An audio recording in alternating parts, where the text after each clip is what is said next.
নমস্কাৰ YouTube channel Gitartha কথনলৈ আপোনাক স্বাগতম জনাইছোঁ। শ্ৰীমদ ভগৱদ গীতা ভগৱান শ্ৰীকৃষ্ণৰ স্বমুখনিসৃত বাণীৰূপে পৰিচিত সমস্ত হিন্দু শাস্ত্ৰৰ সাৰ, পৃথিৱীৰ প্ৰায় সমস্ত ভাষালৈ অনুদিত সৰ্বাধিক জনপ্ৰিয় এই গ্ৰন্থভাগীৰ এটি সৰল অনুবাদ এই চেনেলটোৰ মাধ্যমেৰে উপস্থাপন কৰিব বিচাৰিছোঁ। আশা কৰিছোঁ আপুনি ইয়াৰ মাধ্যমেৰে আপোনাৰ জীৱনত এটি নতুন আলোকৰ সন্ধান পাব, লগতে আপোনাৰ মাধ্যমেৰে সমাজলৈকো আনিব পাৰিব এক শান্তি, মৈত্ৰী আৰু আনন্দৰ নতুন জোৱাৰ। আহকচোন আমি এই শাস্ত্ৰভাগীৰ ভিতৰলৈ সোমাই যাওঁ।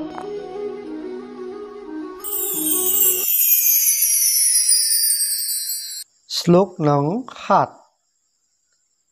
अस्माकं तो विशिष्टाये तन्निबोधद्विजोत्तम नायकः मम सैन्यस्य संज्ञार्था ताम्रवीमिते।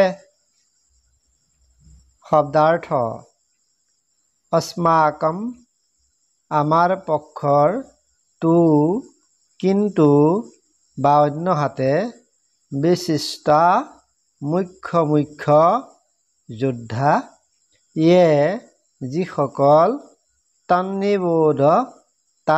নিবোধ সেইসকলৰ ওপৰতো ধ্যান দিয়ক, দ্বিজ উত্তম ব্ৰাহ্মণসকলৰ ভিতৰত শ্ৰেষ্ঠ, নায়কসকল, মম মোৰ, সৈন্যস্য সেনাসকলৰ, সংজ্ঞাৰ্থম জ্ঞাতাৰ্থে, তান বব্ৰীমি সেইখিনিকে কৈছোঁ, তে আপোনাক। সৰলাৰ্থ কিন্তু হে দ্বিজশ্ৰেষ্ঠ, আপোনাৰ জ্ঞাতাৰ্থে মই আপোনাক আমাৰ পক্ষৰ যিসকল মুখ্য সৈন্যবাহিনীৰ নায়ক আছে সেইখিনি আপোনাৰ আগত ক'ব খুজিছোঁ।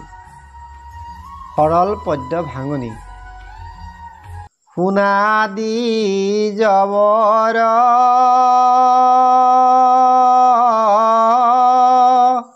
আমাৰ সৈন্যৰ নায়ক সকল যত, তব বোধ হেতু প্ৰধান খবৰ, কিছু কহিলো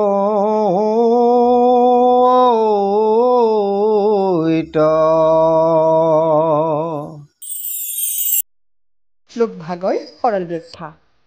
ইয়াত দুৰ্যোধনে নিজৰ পক্ষৰ সৈন্য তথা সেনানায়কসকলৰ বৰ্ণনা দিবলৈ আগবাঢ়িছে।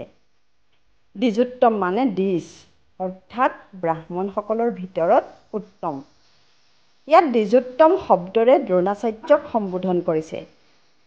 দুৰ্যোধনে গুৰু দ্ৰোণাচাৰ্যক কৈছে যে, হে দ্বিজবৰ, আমাৰ ফালৰ সৈন্যও কম নহয়। পাণ্ডৱৰ পক্ষত ভগৱান আছে, সৎ ধাৰ্মিক ব্যক্তিসকল আছে, সেয়ে তেওঁলোকৰ জয়লাভৰ সম্ভাৱনা নথকা নহয়। কিন্তু আমাৰ পক্ষৰ মূল সেনানায়কসকলকো আপুনি নাপাহৰিব, কম বুলি নাভাবিব। এইসকল বীৰৰ দৰে যুদ্ধবীৰ পাণ্ডৱৰ পক্ষত কিন্তু নাই। আপুনি এইসকলৰ কথাও জানি লওক। শ্লোক নং ৮।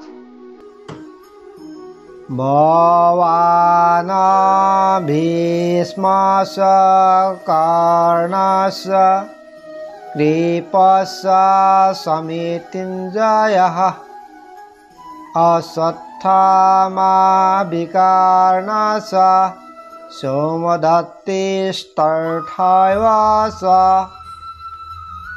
শব্দাৰ্থ ভৱান আপুনি অৰ্থাৎ দ্ৰোণাচাৰ্য, ভীষ্মস্য ভীষ্মস্য আৰু ভীষ্ম কৰ্ণস্য কৰ্ণস্য আৰু কৰ্ণ কৃপস্য কৃপস্য আৰু কৃপাচাৰ্য সমিতিঞ্জয় যি সদায় যুদ্ধত জয়ী অশ্বত্থামা দ্ৰোণাচাৰ্যৰ পুত্ৰ বিকৰ্ণস্য বিকৰ্ণস্য আৰু বিকৰ্ণ সৌমদত্তিস্তৰ্থৈৱ সৌমদত্তি তথা এৱ চ আৰু সেইদৰে সৌমদত্তিৰ পুত্ৰও সৰলাৰ্থ আমাৰ পক্ষত আপুনি ভীষ্ম কৰ্ণ কৃপাচাৰ্য অশ্বত্থামা বিকৰ্ণ আৰু সেইদৰে সৌমদত্তৰ পুত্ৰ ভূৰিশ্ৰৱা আদি যুদ্ধত সদায়েই জয়লাভ কৰা বীৰসকল আছে। সৰল পদ্য ভাঙনি তব সমন্বিতে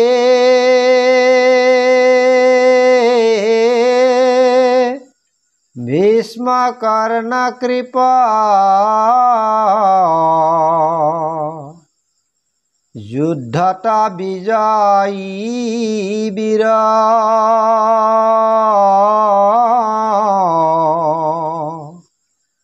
অশ্বত্থামাৰু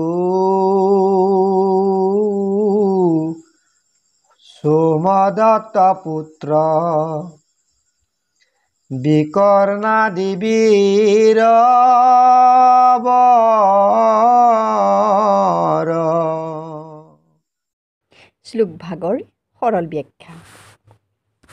শ্লোকভাগৰ আৰম্ভণিতে থকা ভৱান ভীষ্মস্য অৰ্থাৎ আপুনি আৰু ভীষ্ম এই শব্দ দুটাৰো বিশেষ তাৎপৰ্য আছে।